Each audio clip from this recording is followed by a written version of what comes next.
RCB, RCB, RCB. ফ্যান্সদের বলতে চাই, গলা ফাটান আরসিবি, আরসিবি, আরসিবি বলে। কারণ গতকালকের আইপিএলের প্রথম ম্যাচ কলকাতা নাইট রাইডার্সের বিরুদ্ধে কিং কোহলির দল আরসিবি জিতে গেছে। এখনই তো গলা ফাটানোর সময় আরসিবি ফ্যান্সদের। কারণ ভবিষ্যতের জায়গায় প্রথম ম্যাচটি খুব সুন্দরভাবে স্টার্টিং করেছেন আরসিবির দল, যেখানে প্রথম অবস্থায় যদিও বা মনে হচ্ছিল যে হয়তো রান অনেক হতে পারে এবং রানটি হয়তো রয়্যাল চ্যালেঞ্জার্স ব্যাঙ্গালুরুর বিপক্ষে যাইতে পারে।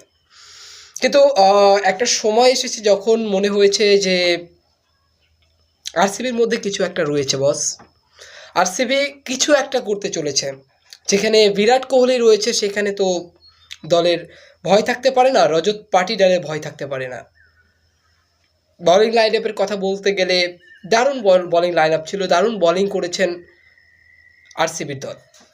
তো প্রথমতই কালকের টস জিতে বোলিংয়ের সিদ্ধান্ত আসে Royal Challengers Bengaluru team, captain Rajat Patidar. এবং সেখান থেকেই কলকাতা নাইট রাইডার্সের হয়ে প্রথমেই ব্যাটিংয়ে আসেন কুইন্টন ডিকক। কুইন্টন ডিককের কথা বলতে হয়, তবে তিনি খুব ভালো একজন ব্যাটসম্যান, সাউথ আফ্রিকান ব্যাটসম্যান, আপনারা সকলেই জানেন। তবে সেখানে এই জায়গাতে এসে তিনি খুব একটা ভালো কিছু করতে পারেননি। প্রথম ম্যাচেই তিনি মাত্র 5 বল থেকে 4টি রান করেছেন, যেখানে তিনি একটি 4ই মেরেছেন শুধু, এবং 4 মেরেই কিন্তু তিনি আউট হয়েছেন। এরপরে আসি সুনীল নারিনের কথা, কারণ আপনারা জানেন কী ধরনের বিধ্বংসী ব্যাটিং লাইন আপ রয়েছে সুনীলের কাছে। কারণ সুনীল গত সিজন আপনারা দেখেছেন কী না করতে পারে সুনীল। কারণ বলতে পারেন এক প্রকার সুনীল নারিনই কিন্তু পৌঁছে দিয়েছে কলকাতা নাইট রাইডার্সকে ফাইনালের মঞ্চে। তো সেখান থেকে সুনীল নারিন 26 বলে 44 রান করেন, যেখানে তিনি 5টি 4 এবং 3টি ছক্কা মেরেছেন।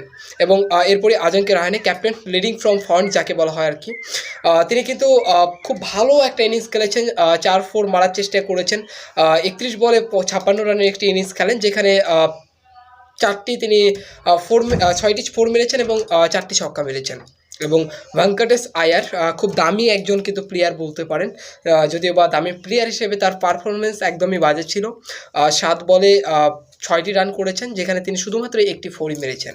এরপর রঘুবংশী, যিনি কিন্তু 21 বলে কিন্তু 28 রানের একটি কিন্তু ইনিংস খেলেন, 28 বলে 30 রানের একটি ইনিংস খেলেন, যেটা কিন্তু খুবই ইম্পর্টেন্ট একটা ইনিংস ছিল কলকাতা নাইট রাইডার্সের জন্য। যে সময়ে গোটা কলকাতা নাইট রাইডার্স দল এক প্রকার বলতে পারেন ভেঙে পড়ছিল, সেই সময় এরকম একটা ইনিংস কিন্তু দারুণ কিছু এনে দিতে পারে। এরপরেই বলতে পারেন রিঙ্কু সিং আসেন, এবং রিঙ্কু সিংয়ের থেকে প্রত্যাশা আপনারা জানেন কি পরিমাণ ব্যাটিং করে রিঙ্কু সিং। এবং গতকালে আপনারা উদ্বোধনী ম্যাচে দেখেছেন শাহরুখের সাথে রিঙ্কু সিংয়ের একটা নাচ, এবং শাহরুখ খানও কিন্তু রিঙ্কু খানকে অনেকটাই পছন্দ করে, আপনারা কালকেই দেখেছেন। যেখানে 10 বলে 12টি রান করেন রিঙ্কু সিং। রিঙ্কু সিংয়ের উপর অনেকটা ভরসা ছিল কলকাতা নাইট রাইডার্সের উপর, তবে তিনি এবারে ভরসার প্রতীক হয়ে উঠতে পারেননি। আন্দ্রে রাসেল, ওয়েস্ট ইন্ডিজের ব্যাটসম্যান, খুব ভালো একজন ব্যাটসম্যান, কী পরিমাণ ফিনিশার, কী পরিমাণ শট তিনি খেলতে পারেন, তার ক্ষমতা সকল কিছু আমাদের জানা আছে। তিনি কিন্তু 3 বলে 4টি রান করেন এবং সেখান থেকেই কিন্তু আউট হন, এবং এ নিয়ে টোটাল সংগ্রহ দাঁড়ায় কলকাতা নাইট রাইডার্সের 174 রান। তবে 174 রান যখন কলকাতা নাইট রাইডার্স টার্গেট দিয়েছিল, তখন হয়তো কিং কোহলি বলছিলেন, ভাই রুখো যারা, সাবুর কারো, মে হুনা,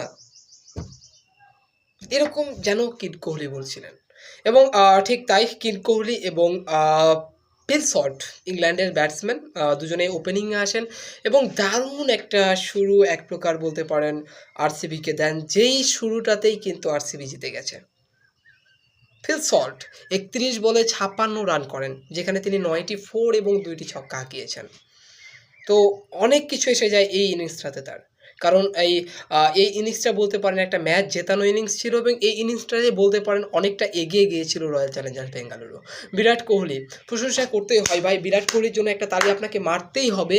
কারণ বিরাট কোহলি যে কাজটি আজকে করেছেন, তিনি নট আউট থেকেছেন, তার মানে বুঝতে পারছেন তিনি কী পরিমাণ ফর্মে রয়েছে।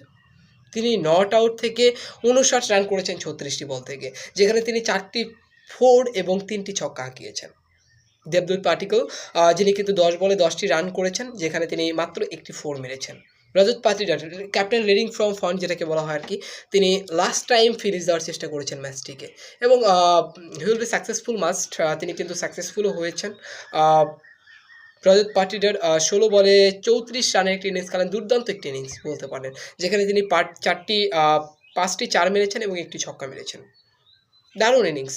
আ এক প্রকার বলতে পারেন যে এই ২ টা ব্যাটার এবং ৩ টা ব্যাটারের খেলাতেই গোটা কলকাতা নাইট রাইডার্স টিমকে হার মানিয়েছে। And it's amazing. তবে হ্যাঁ, ১ম ম্যাচ কলকাতা নাইট রাইডার্স হেরে গেলেও আপনারা দেখেছেন যে ১ম ম্যাচ হেরেও কিন্তু আর্জেন্টিনা বিশ্বকাপ জয় করেছিল।